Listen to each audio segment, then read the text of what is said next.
Hi, I'm Mike Thompson. I'm the congressman from California's 4th Congressional District, and that includes part of Sonoma, all of Napa and Lake, part of Solano, and most of Yolo County. There's a lot going on in Washington, D.C. right now, and I'm here with my friend, colleague, and neighbor, John Garamendi, and we're going to talk about some of those things. John? Thank you, Mike. My district abuts yours. I'm to the west in Solano County, Fairfield, down to Vallejo, and then over into Contra Costa County, all along the waterfront. Mike, you and I have known each other for many, many years, and I've never seen you in a suit without your combat pin on. You're a veteran of the Vietnam War, and I know you're very, very concerned about the veterans' issues as Trump has just whittled out there. Could you share with us your concern? Absolutely. And you know the story about the combat infantryman's badge that I wear. When I was a candidate for the state senate, B.T. Collins, our former colleague, twice amputee, he gave that to me and he said, wear that. And I've worn it ever since. I don't wear a member's pin, I wear the combat. Well, you deserve that one. Well, I miss BT, as we all do, and I'm proud of my service in the military. You're right. And I'm proud of every veteran who has served. And one of the things that I think all of us agree on, so when someone puts on the uniform and puts their life on the line for our country, when they come home, they have certain level of services that they earned. Not that they deserved, that they earned. And it's incumbent upon us to make sure those services are there for them.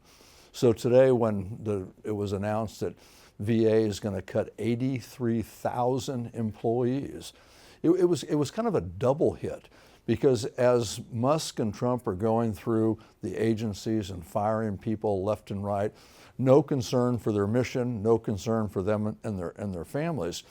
A little known fact is that's falling disproportionately on veterans. Exactly. Because as you know, there's veterans preferences exactly. For people going to work in public service. So many more veterans are being laid off than people who did not serve. It's troubling. You and I worked very closely with our colleagues to expand health care benefits for veterans with the PAC Act. Right. We've seen tremendous numbers of veterans coming on the rolls, getting the health care services that they earned and have been missing. And their VA is really delivering well on those, and now it's going to be cut off. And well, this is going to be a terrible problem for those veterans. The PACT Act that we passed about a year ago deals with exposure in the burn pits and the services that these veterans provided in Iraq and Afghanistan. And how can they get those services? 83,000 employees at the Veterans Administration gone, and probably another that many that are serving in other areas as veterans.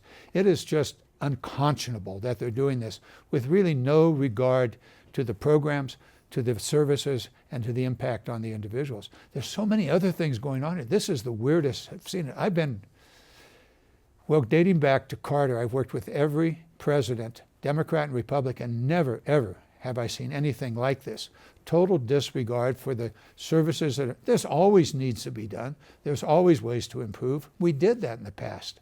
I did that during the Clinton administration when I was at the Department of Interior. We reduced 10,000 employees, consolidated, actually did better, and used the laws on reorganization. These characters don't do that at all. And it's interesting that you bring up the Clinton administration because, and thanks for your service with them.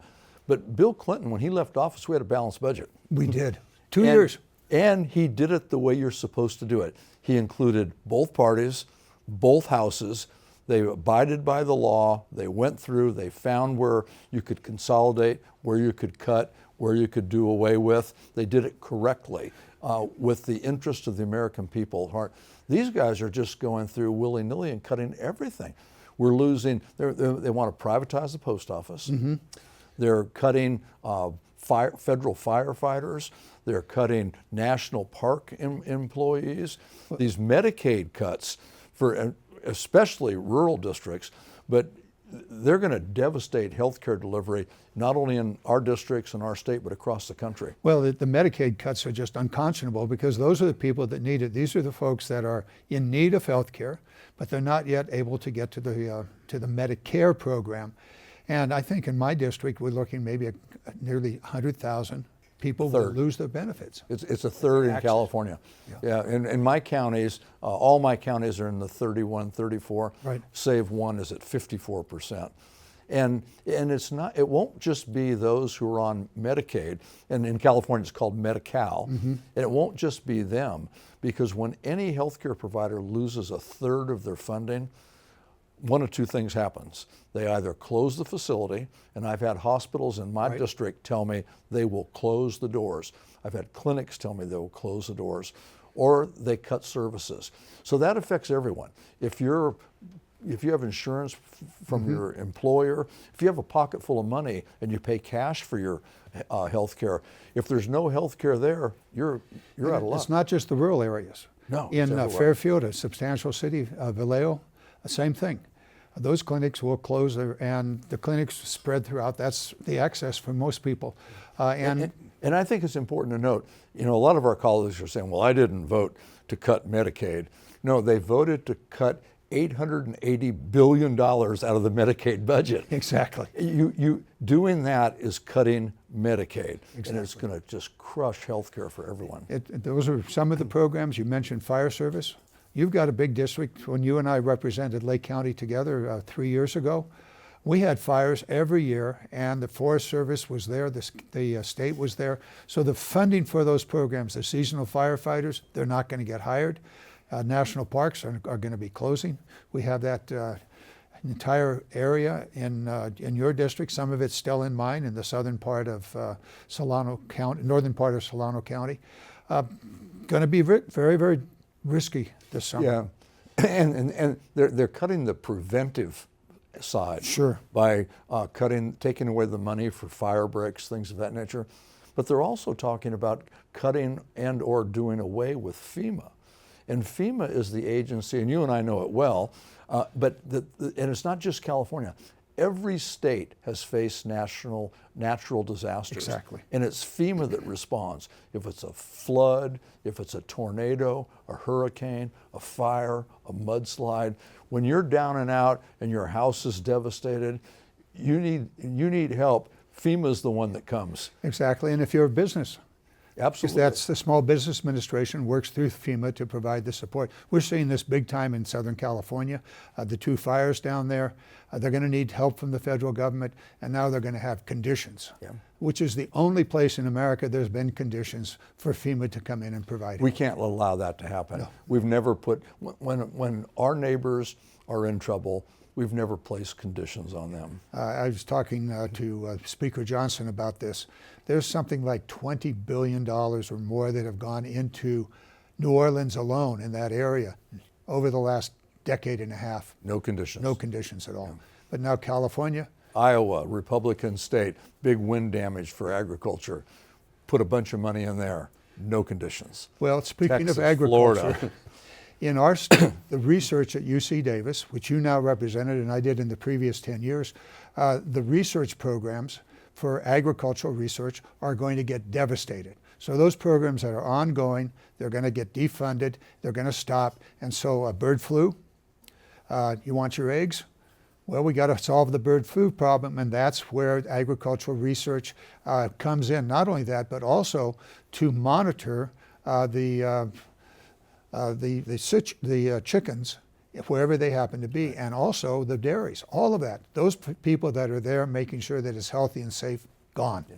And UC Davis does incredible research in the healthcare space as well. They're doing just fantastic work in brain research, Alzheimer's, spina bifida, cancer.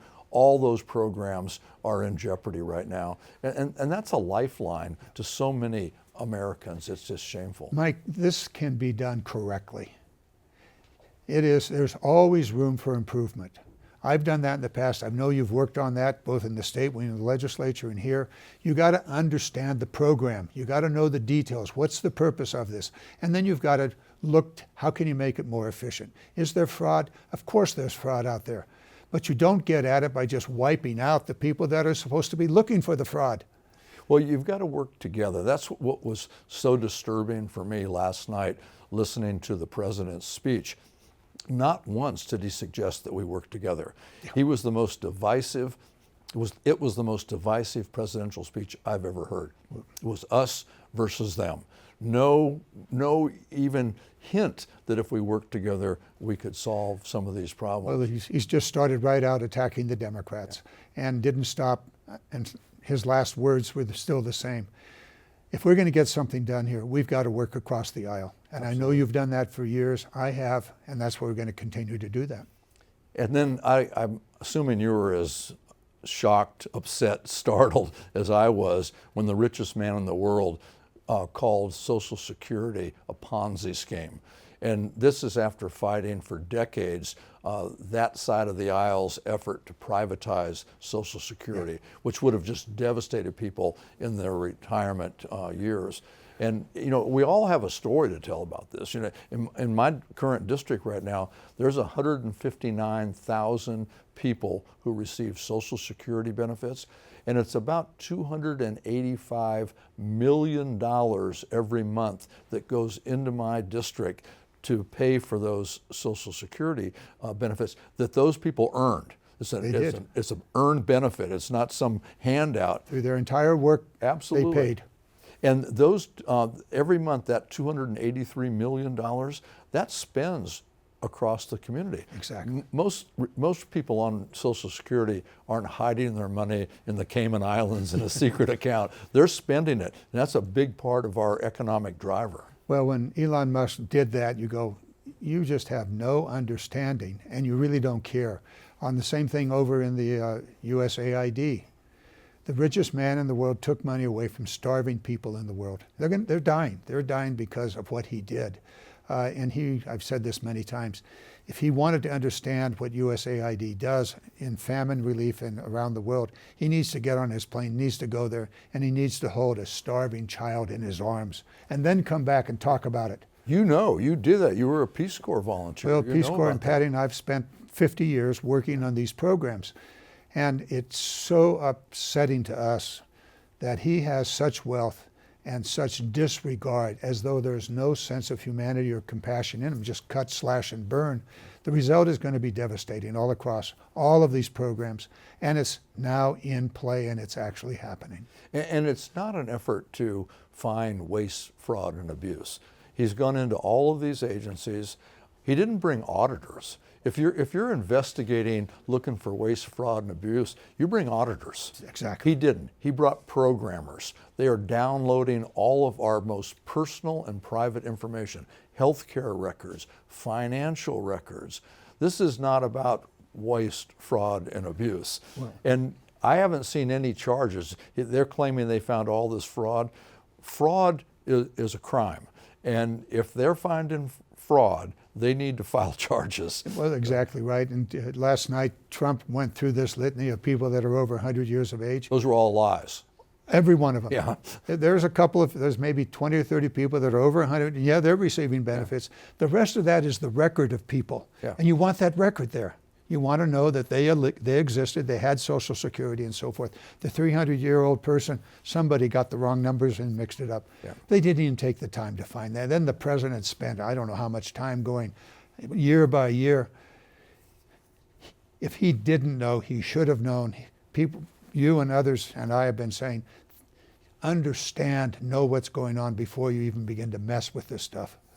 It was good fodder for reality television, and that's what we saw last night. Was TV, reality TV. All of which was untrue from the very start. One lie, one untruth after another. And well, okay, he was speaking to his base. They were happy. You look at the polls, they were happy. But the reality is it was a terrible waste of time and really set us back on what we need to do here to move the country forward, to deal with the international security issues, to deal with, and we haven't even begun to talk about their tax proposal, which is going to blow up the deficit. You started talking, Clinton actually balanced the budget for 2 years. It can be done, but he's going in a direction so that the wealthy get more and the budget and the deficit just explodes. Well, we've been working a lot on the tax side because that's Your committee of jurisdiction. And it's interesting, if you add up the $880 billion they want to take away from Medicaid, right, and the $220 billion they want to take away from the food security, the SNAP program, feeding school lunches and hungry kids. If you add those two numbers, it's about the same as the tax cut they want to give to people who are making over $743,000 a year. Yeah. Now, I wish everybody made $740,000 a year, but I don't feel sorry for somebody who's making $743,000 a year. Well, I'd rather feed hungry kids and make sure people exactly. have A rational tax policy would be, you guys have done well. We're just simply not going to renew the tax rate that you got in 2017. But for those people that are earning, say, $400,000 or less, keep that tax cut there. Those are the truck drivers, those are the nurses, those are the doctors, and those are the people that are wage earners. And that doesn't blow up the deficit. I agree with you 100%. It's been a good conversation, Mike. Thank you. John, thanks a lot. Thank you.